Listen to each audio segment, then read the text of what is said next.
अचानक से एमसीडी में इनके आने के बाद क्यों इतना बड़ा बदलाव हो गया? क्यों? घोटालों की सरकार, चोरों की सरकार।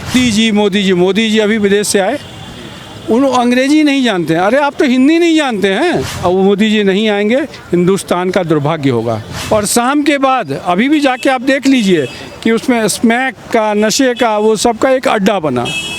अच्छा कंसेप्ट था, लेकिन वो चला नहीं। मैं कह रहा हूँ दिल्ली को अगर दिल्ली ही रहने देता, मेरा बार बार स्टेटमेंट आता, अगर दिल्ली को दिल्ली ही रहने देते जो शीला दीक्षित जी आपको दे के गए थे हर एक एंगल से, तो दिल्ली बहुत बढ़िया था। ये आपके घर में, मेरे घर में कब कूड़ा फेंकना चालू कर देंगे ये भी आपको मेरे को नहीं पता होना चाहिए कि मेरे पास जी ऐसा मशीन है जो इस कूड़े के पहाड़ को पता नहीं मैं क्या बना दूंगा और उससे क्या चीज़ हो जाएगा, ईंधन बन जाएगा, ये हो जाएगा। वो सारी मशीनें कहाँ गई?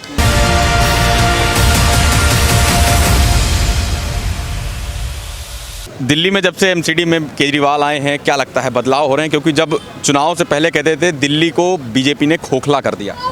इन्होंने बिल्कुल उनका ढोकला जिसको कहा जाए, और खोखले से भी खोखला कर दिया। क्या चीज़ है? अभी बरसात है, हर जगह वाटर लॉगिंग है, तो क्या कर दिया उन्होंने? क्या है? एमसीडी के हॉस्पिटल्स में देखिए, मैं डॉक्टर हूँ, एमसीडी के हॉस्पिटल्स में पहले दवाई थी, नहीं है, डॉक्टर्स की पोस्टिंग नहीं है।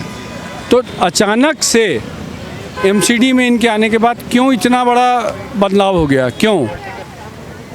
नहीं, बोलते हैं कि हमने मोहल्ला क्लिनिक खोले हैं, वहाँ पर काफ़ी मोहल्ला क्लिनिक 15% 20% बंद हो गए। शास्त्री पार्क में 3, चलिए अभी दिखा देता हूँ, 3 बंद हो गए। इनके आते ही क्यों ऐसा हुआ?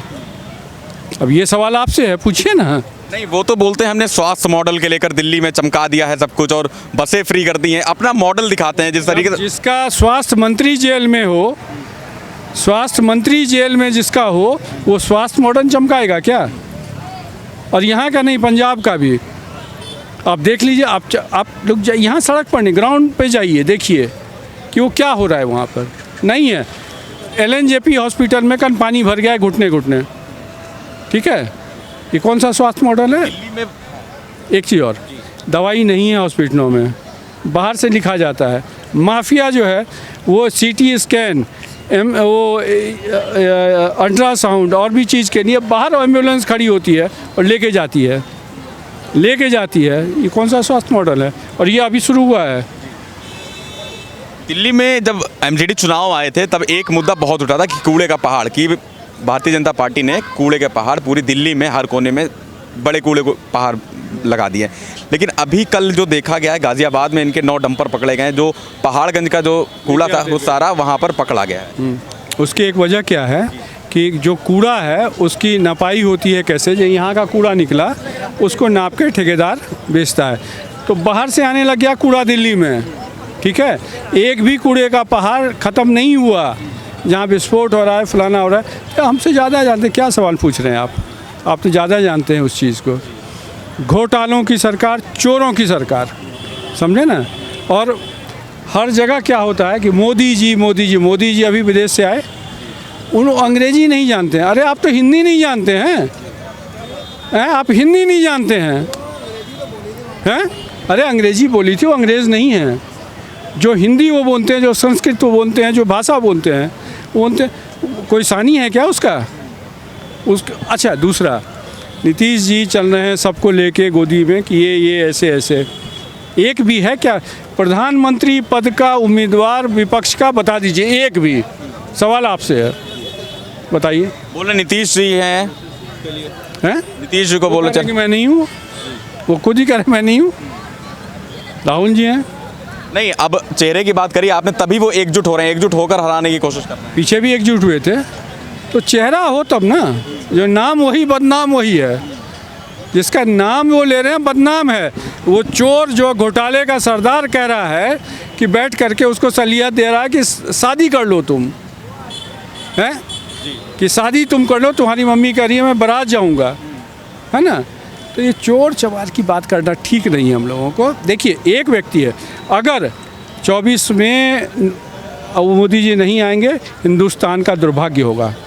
और अगर गलत करेंगे तो उसका हम लोग खिलाफ करेंगे, उनको वापस करेंगे। लेकिन बताइए ना, कहाँ उसकी एक गलती बता दीजिए, एक गलती बता दीजिए जहाँ मोदी गलत है। आप दिल्ली में डॉक्टर हैं, जी हाँ, मैं इस तौर पर मैं आपसे डॉक्टर होने के नाते एक क्वेश्चन ये भी पूछना चाहूँगा कि जो स्वास्थ्य मॉडल लेके आए हैं, इसमें क्या लगता है आपको, ये जो मोहल्ला क्लिनिक है सच में सक्सेस हैं यहाँ पर? देखिए, मोहल्ला क्लिनिक सच में एक अच्छा मॉडर्न था, इसको इम्प्लीमेंट नहीं किया गया। कैसे कि उसमें डॉक्टर्स आए नहीं, घोटाला हुआ, दवाइयाँ मिली नहीं, और शाम के बाद अभी भी जाके आप देख लीजिए कि उसमें स्मैक का, नशे का, वो सबका एक अड्डा बना।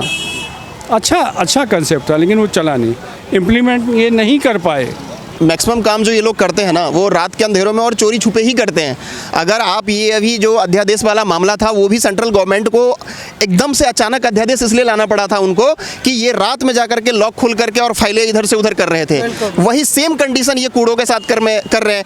ये आपके घर में, मेरे घर में कब कूड़ा फेंकना चालू कर देंगे, ये भी आपको मेरे को नहीं पता होना चाहिए। इनको सिर्फ ये देखता है कि जनता को कैसे गुमराह करके, जनता को कैसे, मतलब एक माइंडसेट इनका ये बन चुका है। भाई साहब, ये अगर आप देखते हो, ये 24 आवर्स में से मुझे लग रहा है 18 घंटे ये लोग तो हमेशा प्रेस कॉन्फ्रेंस और हमेशा यूट्यूब और ट्विटर पे इनके टीम बैठी रहती है, लेकिन सिर्फ और सिर्फ उनका एजेंडा ये रहता है कि जनता को कैसे गलत मैसेजिंग करके उनको ओवरकम करो।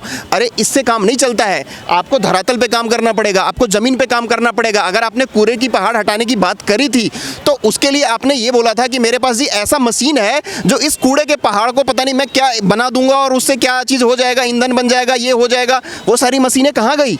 वो सारी मशीनें क्या आग लग गई उस मशीनों में? नहीं लगी है ना। तो वो मशीनें यूज़ करो ना।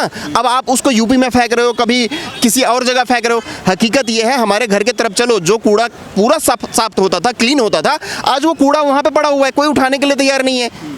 तो एमसीडी में इनको तो बड़ा शौक था कि एमसीडी में केजरीवाल साहब। अब दिल्ली को आपने नरक बनाना चालू कर दिया है। एक तो ये एक्सक्यूजेस ये लेके आ जाते हैं कि जिनको सैलरी नहीं है देने का, केंद्र सरकार नहीं दे रहा है। ये सारी चीज़ें एक्सक्यूजेस आप उस टाइम पे क्यों नहीं बोलते हो जब आप इलेक्शन में जाते हो कि मेरे पास सैलरी देने के लिए पैसा नहीं है? आप ये सारे कमिटमेंट कर लेते हो, लेकिन जब जनता को आपको वहाँ पे डिलीवर करना होता है तब आप ये कहते हो कि जी केंद्र सरकार, मोदी जी दे दो। अभी ये सरचार्ज ऐड किया था 10%, अगर आपको पता हो इलेक्ट्रिसिटी पे, इन्होंने सीधा ठीकरा फोड़ दिया कि जी मोदी जी ने तो कोयला नहीं दिया इसलिए बढ़ गया। मतलब अगर फ्री भी जो चीज़ें मिल रही हो मोदी जी दे रहे हैं, तो तुम उसका क्रेडिट क्यों ले रहे हो? देखो, जो वो एक बात है ना कि मीठा मीठा गप गप और तीखा तीखा थू थू, वो वाली कहानी कब तक चलेगी भाई? आपको रिस्पॉन्सिबिलिटी लेना पड़ेगा। जनता को अगर कोई चीज़ डिलीवर नहीं हो रहा है तो उसकी भी रिस्पॉन्सिबिलिटी लेना पड़ेगा। अगर जनता यहाँ पे इनके किसी भी, ये बार बार कहते हैं अच्छे स्कूल बना दिए, अच्छे अस्पताल बना दिए, मैं कह रहा हूँ हमारे पड़ोस के कई सारे ऐसे लोग हैं जो बीमार पड़े, उनको दिल्ली गवर्नमेंट के हॉस्पिटल में उनका इलाज नहीं हुआ, बेचारे को घर पर रह करके प्राइवेट जगह से इलाज करवाना पड़ा। तो किस बात का आप कहते हो, किस बात का आप ये ढोल पीटते हो, किस बात का ट्विटर और फेसबुक पे ये हमेशा अपने आप को दिखाते हो कि जी मैंने बहुत बढ़िया कर दिया, वर्ल्ड क्लास कर दिया? मैं कह रहा हूँ दिल्ली को अगर दिल्ली ही रहने देता, मेरा बार बार स्टेटमेंट आता, अगर दिल्ली को दिल्ली ही रहने देते जो शीला दीक्षित जी आपको दे के गए थे हर एक एंगल से, तो दिल्ली बहुत बढ़िया था।